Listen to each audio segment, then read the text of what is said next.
Hi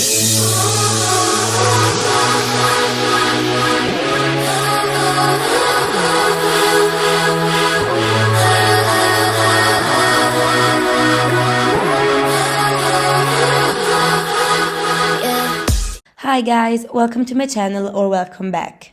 So, the title is pretty self-explanatory. In this video I will talk about the songs that were big growers for me and why they grew on me. In general, I don't really believe in all this growing stuff. I always thought that if you like a song, you like it, and if you don't, you simply don't.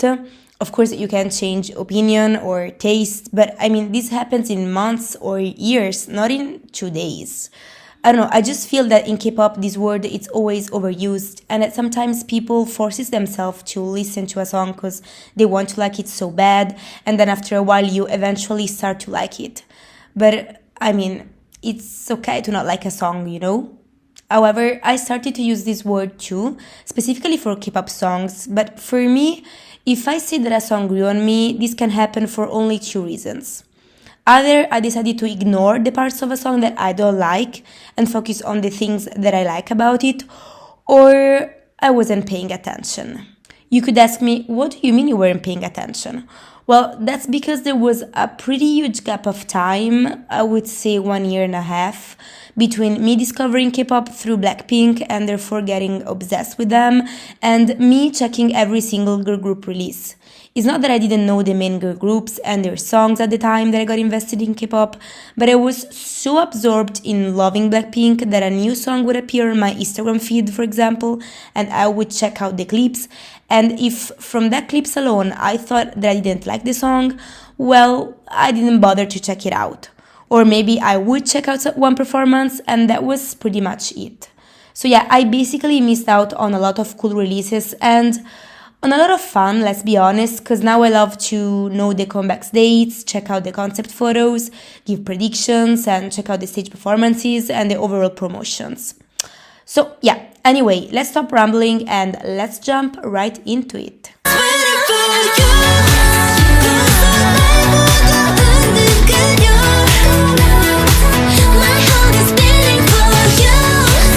This is my biggest grower for sure. I am honestly embarrassed that I didn't like this song at first, but Mago fall inside the category of songs that grew on me because I wasn't paying attention. I saw some clips on Instagram and at the time I was basically only into girl crush concepts, so I wasn't that interested and I didn't even bother to check out the whole songs. But when I finally did it, oh boy, I got obsessed. It was all very gradual, actually, like I liked the song when I fully listened to it, but it wasn't until I came back to it often that I realized that this was a bop. This was a bop, and not only the song was good, but also the choreo, the MV, and the style were absolutely gorgeous and a pleasure for the eyes. This and La Di Da are by far my favorite songs from the retro trend era, and I am so sorry that Girlfriend was abruptly disbanded after Mago. That was basically a crime. I was never into Girlfriend, honestly. Their music is probably the furthest thing from my music taste that I can find. So for them to release such an iconic song that I like this much, and then just disband like that, that's honestly a shame.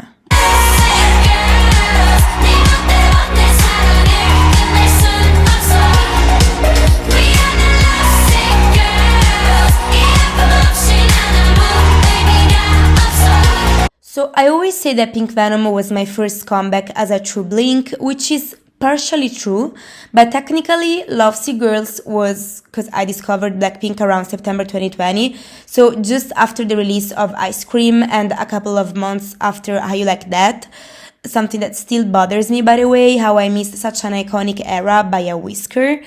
Anyway, the whole album still had to go out, so I was actually paying attention when the Lovesick Girls MV was dropped. And I wasn't a big fan. As I said, I really preferred In Your Face and Badass songs at the time, and I wasn't really vibing with the chorus. But over time, I changed my mind and came to realize the good song that Lovesick Girls is.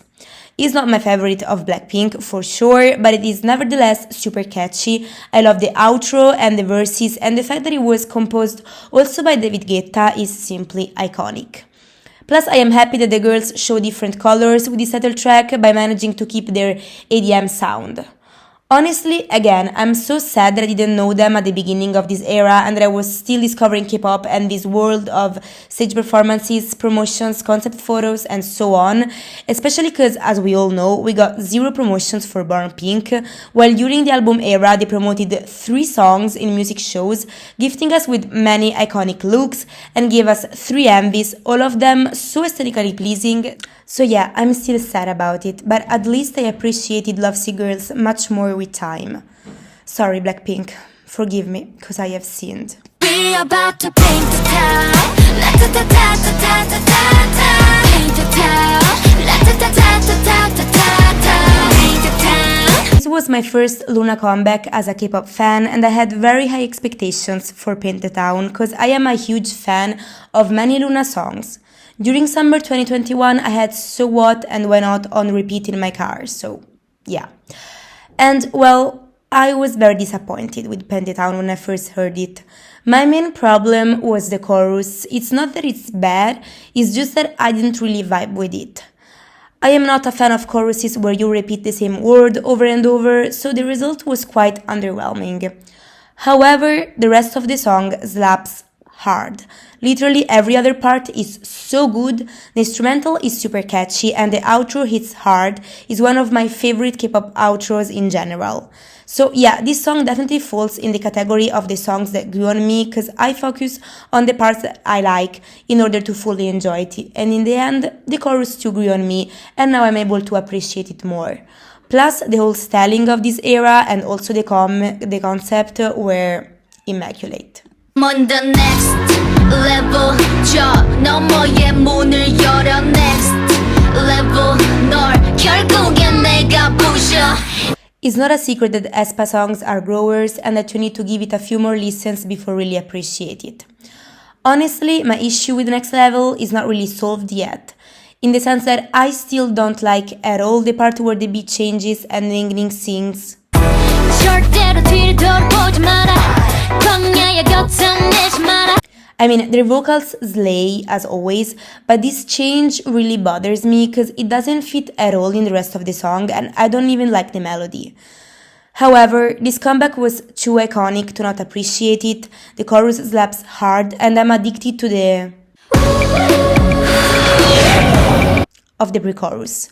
So, I mean, I just take the part that I don't like as it is and try to have fun while listening to it.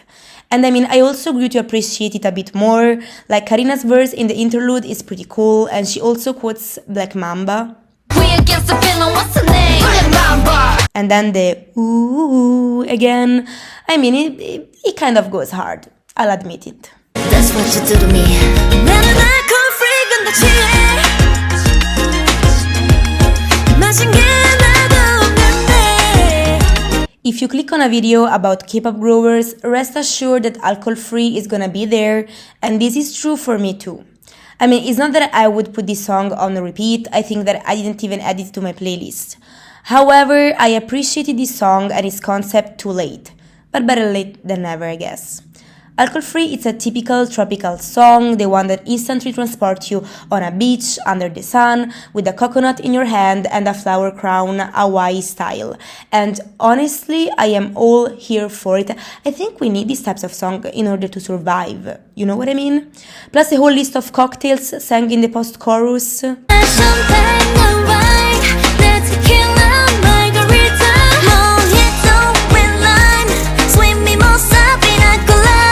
Come on, it's simply too iconic not to appreciate it.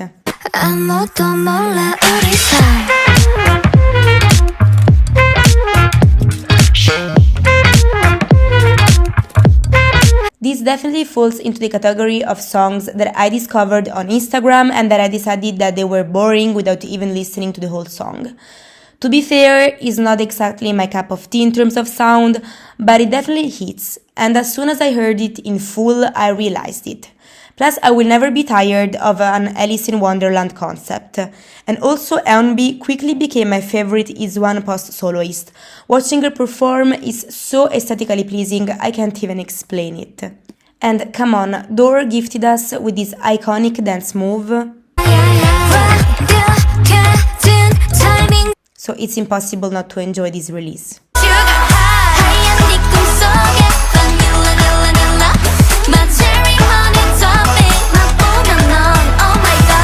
As soon as I heard Vanilla, I hated it immediately. I found it boring and underwhelming and almost irritating, to be honest. I have to say, so I quickly forgot about its existence, especially because Vivace, like some first comeback, succeeded in being even more boring than Vanilla.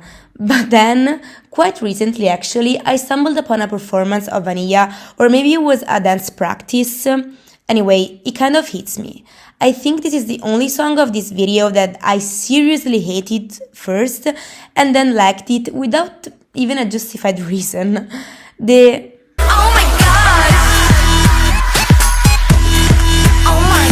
slaps hard and it makes this song quite interesting and fun, so I really don't know why my taste suddenly changed, but that's precisely what happened.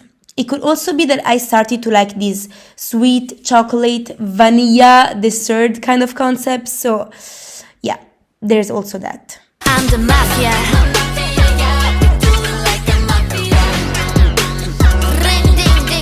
I'm the mafia.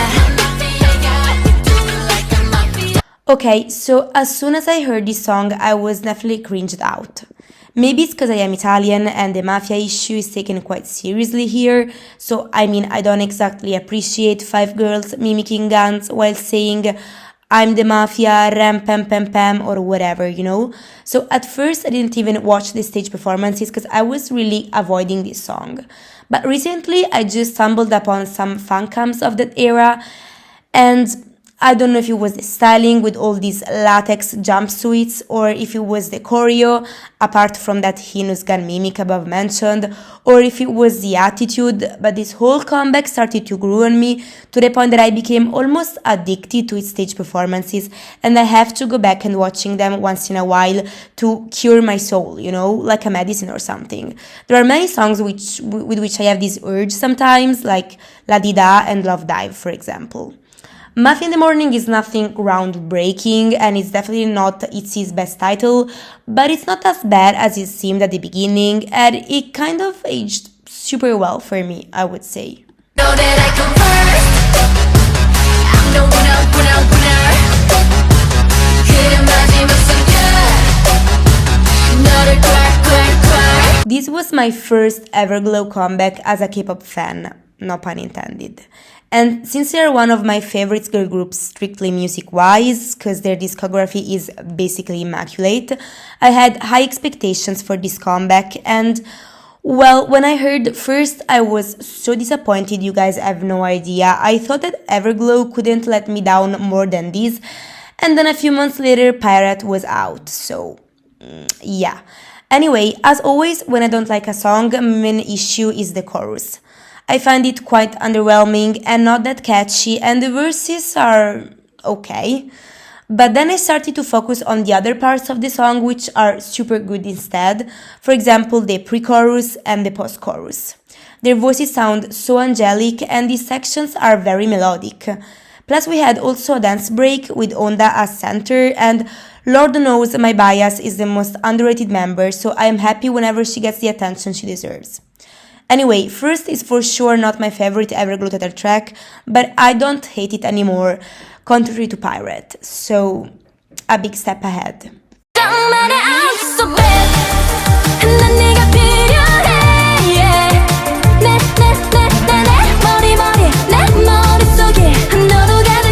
If you would have told me 1 year ago that I would have been a Stacey stan, I probably wouldn't believe it. I was completely uninterested towards them and their debut, so I've gone past this debut without a single thought. But then, as I said in my Stan List video, Run to You came, and even though I don't like the song, I fell in love with Stacey immediately. I find it so aesthetically pleasing watching their performances. It's a combination of visual, styling, and overall vibe. So this unexpected love for Stacey grew on me to the point that I started to like more their previous releases, especially So Bad. It's such a good debut, and the aesthetic of this era was simply immaculate. It's fair to say that all Stacey members grew on me immensely. And then, we all remember the glitter hair that Yeon had in So Bad and in the stage performances of So Bad. So, with that look alone, So Bad was iconic.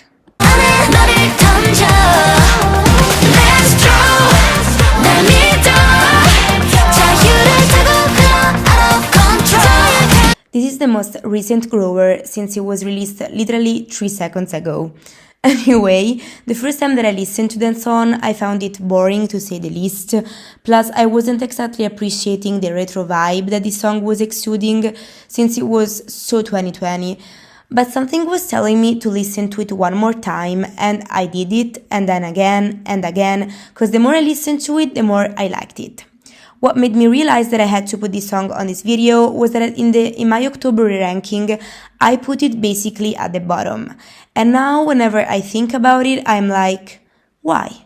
This song deserves a higher spot for sure. So yeah, I understood that it grew on me super fast, and I honestly think that the whole reason for this is that I'm starting to like cute and retro concepts. If not, I can't explain it. Then song puts me in such a good mood, and it's quite pleasing watching the stage performances. So yeah, it easily grew on me quite a lot. Okay guys, this concludes this video. Please drop a like if you want and consider subscribing to my channel, because since 2022 it's almost ending, I have a lot of contents that I plan on releasing. Also a special vlog since I'm gonna go to the Born Pink concert in Copenhagen in a few weeks. So stay tuned and see you very soon. Bye!